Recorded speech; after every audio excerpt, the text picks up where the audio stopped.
आगाज टाइम में हूं आपके साथ अलका। पूर्व कैबिनेट मंत्री स्वामी प्रसाद मौर्य ने यूपी की 9 छोटी पार्टियों को मिलाकर लोक मोर्चा नाम से नया राजनीतिक गठबंधन बनाया है। मौर्य को ही इस मोर्चे का मुख्यमंत्री चेहरा घोषित किया गया है। प्रेस कॉन्फ्रेंस में उन्होंने योगी सरकार पर हमला बोला और कहा कि राज्य में कानून व्यवस्था खराब है, युवाओं को नौकरी नहीं मिल रही और जनता को केवल 5 किलो राशन तक सीमित कर दिया गया है। आपको बता दें, मोर्चा 2027 विधानसभा चुनाव में अपने उम्मीदवार उतरेगा।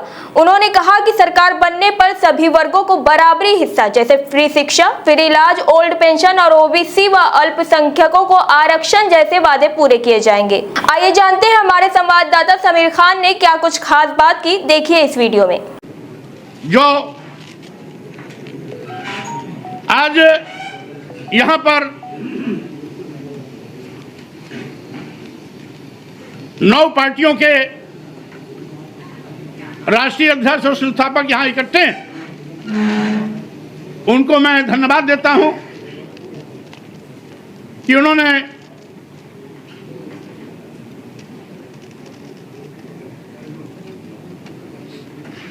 जो कॉमन मुद्दे हैं उस पर एक मत होकर के बिना शर्त हम लोग सब एक मोर्चे में इकट्ठे हो रहे हैं और साथ ही साथ हमारी प्राथमिकता होगी वंचित समाज की सहभागिता, समानुपातिक हिस्सेदारी और इस देश में समय समय पर समतामूलक समाज बनाने का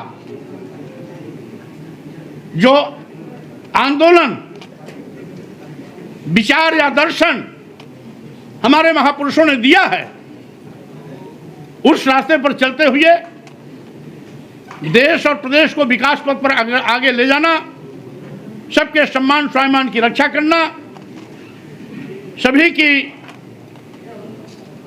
समानुपातिक हिस्सेदारी सुनिश्चित करना आज हमारी प्राथमिकता होगी।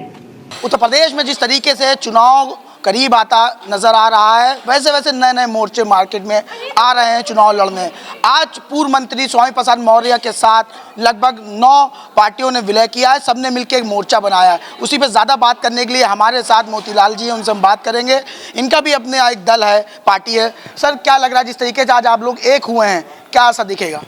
देखिए, इसका असर आज जो अनाउंसमेंट हुआ है, पूरे उत्तर प्रदेश में एक तूफान खड़ा हो गया है, क्योंकि पिछड़ा, दलित, अक़लियत के लोग जो इस सरकार से और इसके पहले वाली सरकारों से जो लोग त्रस्त हैं, ये सारे लोग इकट्ठा होकर के सत्ता के साथ व्यवस्था परिवर्तन की लड़ाई लड़ने के लिए हम लोगों ने लोक मोर्चा बनाया है।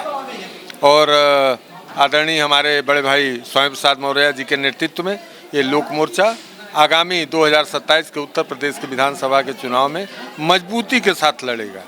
और जैसा आपने अभी कहा है, आज केवल अनाउंस होने से ही कितने लोगों की पैर से ज़मीन खिसक गई, इतना जान लीजिए। तो अब आने वाला समय ही बताएगा कि लोक मोर्चा क्या क्या लोगों के दिन दिखाएंगे।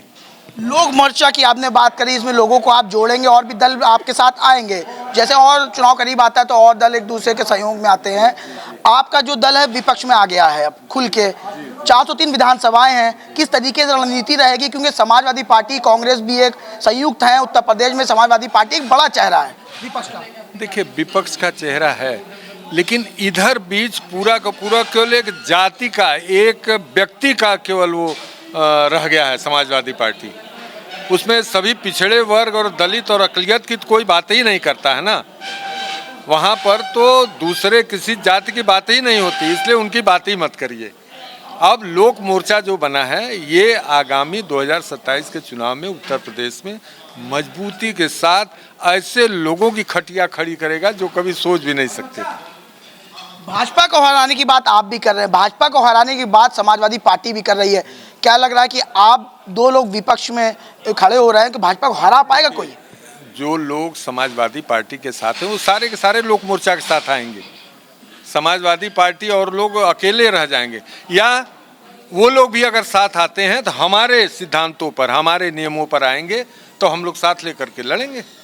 एक आखिरी सवाल, देश के प्रधानमंत्री के 11 वर्ष पूरे हुए हैं कार्यकाल के, और लगातार भारतीय जनता पार्टी जिस जिस प्रदेशों में सरकारें हैं उनकी वहाँ उनका प्रचार प्रसार कर रहे हैं। उनके करे हुए कामों को जनता तक पहुँचाने के लिए उनको एक काम दिया गया, मंत्रियों को, सांसदों को और विधायकों को। कैसे देख रहे हैं सर? ऐसा है कि जहां उनकी सरकारें हैं, उनकी मीडिया है, उनके लोग हैं, वही केवल प्रचारित कर रहे हैं। आम जनता से इससे कोई भी मतलब नहीं है, इतना जान लीजिए। केवल अखबार और टीवी बोल रहा है कि 11 साल 11 साल 11 साल। उनके मंत्री बोल रहे हैं, उनके लोग जिनसे उनको लाभ हो रहा है, व्यक्तिगत लाभ हो रहा है, वही लोग केवल चिल्ला रहे हैं और किसी को कोई लाभ हो नहीं हुआ है। अभी मोर्चा के हमारे जो स्वामी प्रसाद मौर्य जी हैं, उन्होंने अभी तो बताया है कि केवल ये सरकार जो है, ये जो 11 साल जश्न मना रही है, वो इस बात का जश्न मना रही कि रेलवे बेच दिए, प्लेटफार्म बेच दिए, हवाई जहाज बेच दिए, LIC बेच दिए, जितनी भी सरकार की संस्थाएं थी सबको बेचने का जश्न मना रहे हैं ये लोग। धन्यवाद हमसे बात करने के लिए। देखिए, मोतीलाल शास्त्री जी थे जिनका साफ तौर पे कहना है जिस तरीके से हमने मोर्चा बनाया, कहीं ना कहीं इस मोर्चे से हम आगे जाएंगे और जनता को, उनके दुख दर्द को उनको बांटेंगे, और जिस तरीके से चुनाव लड़ा जाता है उस तरीके से हम पूरी तरीके से 403 विधानसभाओं में चुनाव लड़ेंगे। वीडियो जर्नलिस्ट संदीप के साथ आगाज टाइम से समीर खान, लखनऊ।